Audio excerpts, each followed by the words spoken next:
Oi, pessoal, tudo bem? Estou aqui para falar das atividades da semana 16, que consiste em 7 perguntas, ok? Que vocês deverão responder em relação a esse momento que nós estamos vivendo de pandemia, certo? É uma atividade que ela é igual para todas as turmas, porém, conforme o nível, né, a idade, conforme a modalidade de ensino, né?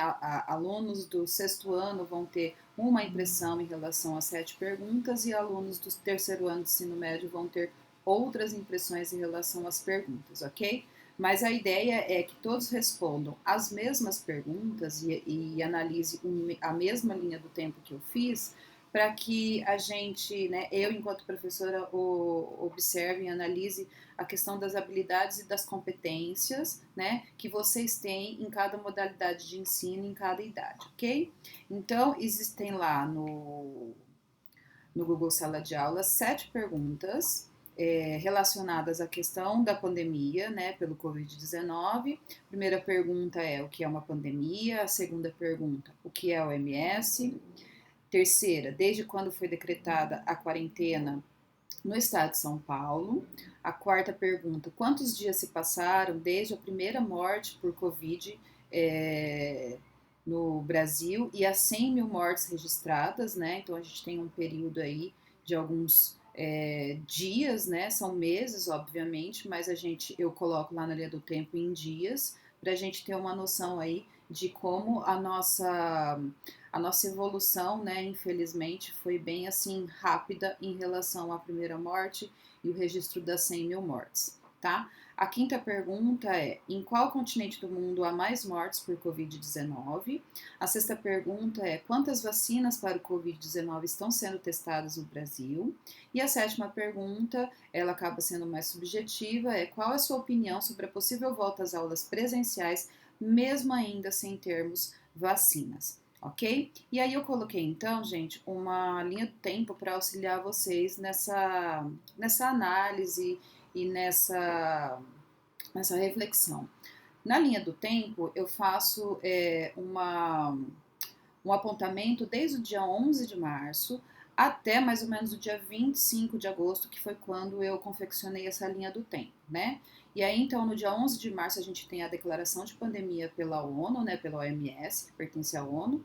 E aí, então, a gente tem algumas datas, né, chaves para a gente analisar como o mundo, como o Brasil e como São José dos Campos se organizou para o enfrentamento da pandemia, então, que foi declarada pela ONU, tá bom? Então, a gente tem o dia 11 de março como uma data muito importante, né, que foi a declaração de pandemia pela ONU. Antes disso, a ONU já vinha tratando a questão do novo coronavírus como uma situação de emergência mundial.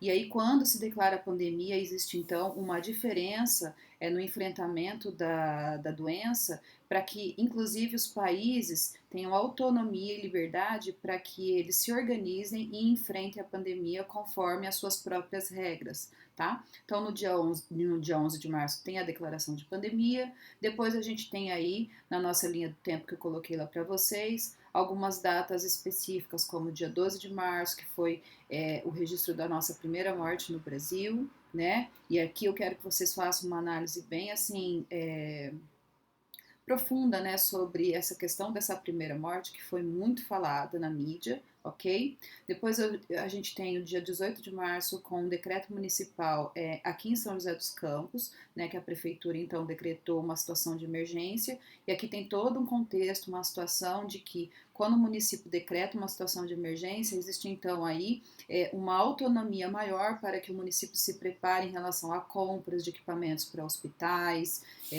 equipamentos de higiene, né? Enfim, há uma liberdade maior, né? Logo, lógico, sempre regido por regras da administração pública, tudo certinho, mas existe aí uma maneira mais rápida de enfrentar a situação quando se tem o decreto de situação de emergência no município, ok? Depois a gente tem o dia 22 de março, que foi o decreto estadual de quarentena, né, no estado de São Paulo, e aqui cabe então um adendo, né? Então nós estávamos com aulas, né, presenciais até o dia na lei até o dia 20 de março, certo?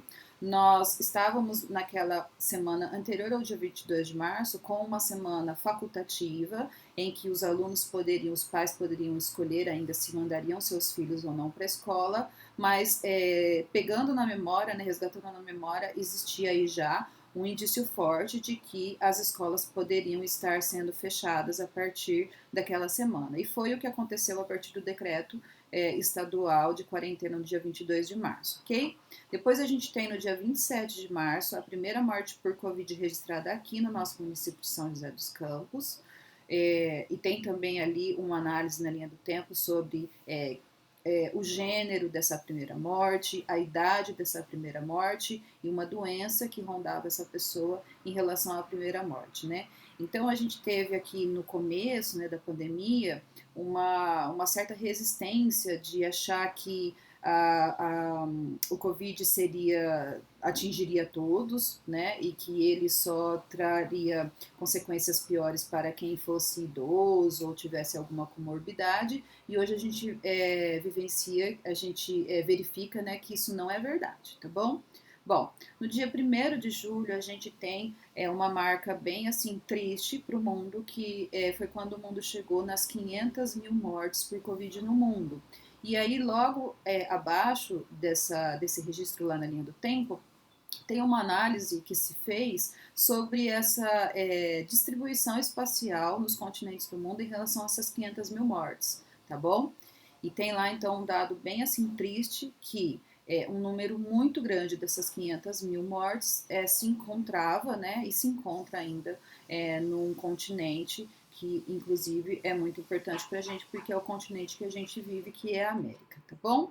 Depois no dia 8 de agosto, nós temos aqui a marca do registro de 100 mil mortes no Brasil, né? Uma marca bem triste, né?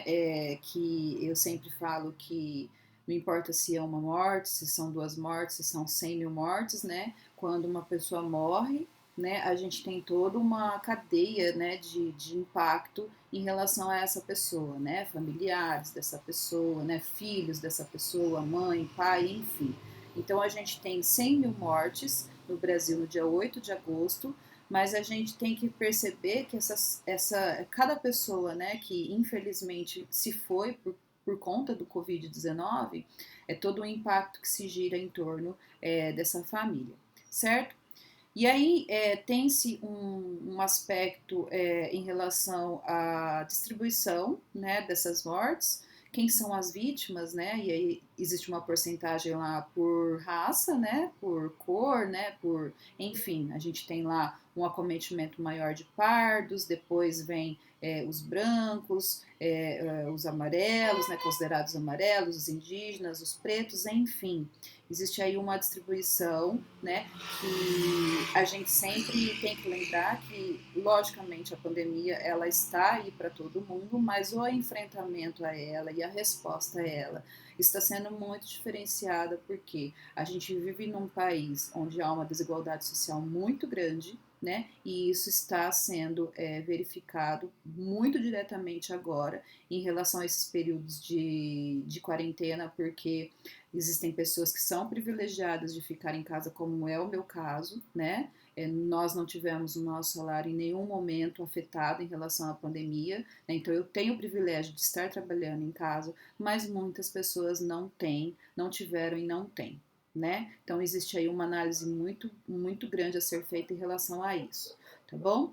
No dia 25 de agosto, a gente tem então a marca de 324 mortes por Covid em São José dos Campos, né? E no dia 27 de agosto, quando foi feito esse levantamento, né, por mim em relação a essas mortes, existiam ainda 4.325 pessoas confirmando, tá?